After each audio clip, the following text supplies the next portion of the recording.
वरहमतुल्लाहि व बरकातहू। माशाअल्लाह जी बायोगैस का कामयाब तजर्बा जी। 25 किलो का है जी बायोगैस प्लांट।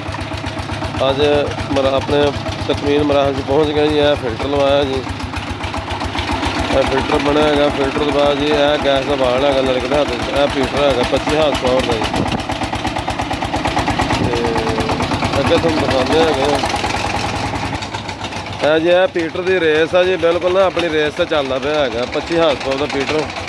तो इनू हम असी गैस देवगे तो मैं पानी चेक कराना यदा इस रेस से भी पानी किन्ना है यदा।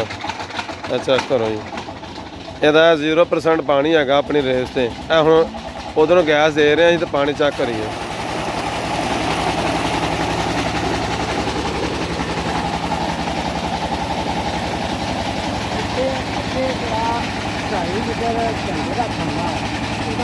रेस बंद कर दो, ਉਹ ਬੰਦ ਕਰ ਦਿਓ ਵਾਲ, ਗੈਸ ਦਾ ਵਾਲ ਬੰਦ ਕਰ ਦਿਓ।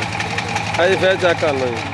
ਆ ਦੇਖੋ ਇਹਦੀ ਜਿਹੜੀ ਐਡਜਸਟਮੈਂਟ ਹੈਗੀ ਨਾ, ਇਹਦੀ ਜਿਹੜੀ ਐਡਜਸਟਮੈਂਟ ਹੈਗੀ ਆ, ਸਾਥੀਆਂ ਦਾ ਕਹਿਣ ਵੀ ਤੁਸੀਂ ਰੇਸ ਦਿੱਤੀ ਪੀਟਰ ਨੂੰ, ਇਹ ਚੈੱਕ ਕਰ ਲਓ ਪੀਟਰ ਆਪਣੀ ਰੇਸ 'ਤੇ ਚੱਲਦਾ ਪਿਆ ਹੈਗਾ। ਚਲੋ ਗੈਸ ਦਿਓ ਜੀ। ਆ ਦੇਖੋ ਜੀ ਖੁਦ ਬ ਖੁਦ ਆਪਣੇ ਬਣਾਏਗਾ, ਉੱਧਰੋਂ ਪਾਣੀ ਦਾ ਪ੍ਰੈਸ਼ਰ ਵੀ ਨਾ